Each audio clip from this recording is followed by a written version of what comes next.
This week at the State House, Democrats and Republicans both talked about the rising cost of energy and laid out what they think is going to bring it down. But why have those rates gone up in the first place? News Center Maine's Christian Harsa dove into the numbers to see how they translate to your monthly bill.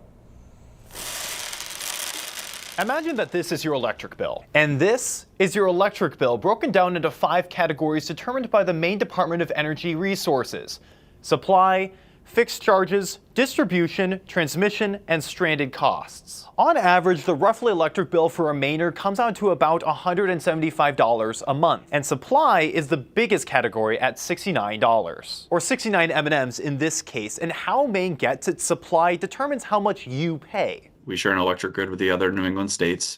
More than half of our electricity right now comes from natural gas generation. That is Dan Burgess, acting director of the Maine DOER. And if you look at the ISO New England online dashboard, you can see that half of New England's energy comes from natural gas.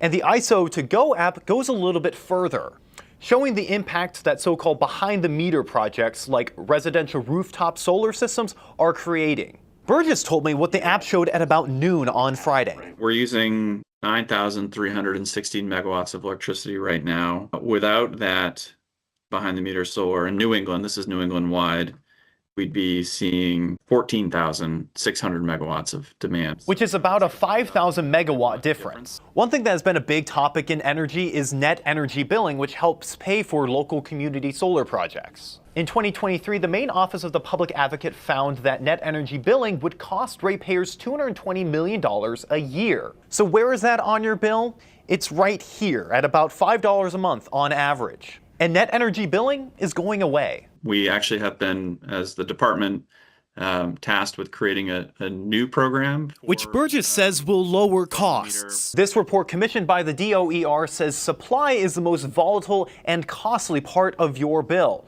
Look no further than the rise of natural gas prices in recent years. As we think about, we don't have fossil resources beneath our feet here.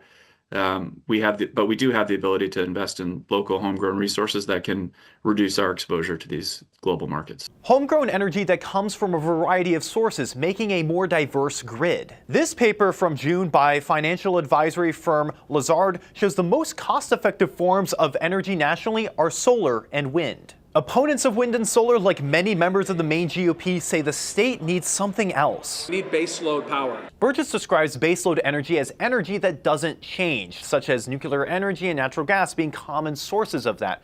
But Burgess says there is a lack of new natural gas plants coming into New England. And this report from the conservative Maine Policy Institute from January says the time it takes to get a nuclear power plant up and running to generate electricity takes about 10 years. And no small modular reactors have been installed anywhere in the United States on a commercial basis to date. Burgess and Republicans agree that local sources of energy are the key to Maine's energy future, because to see the impact of global energy, you need to look no further than the gas pump or your electric bill.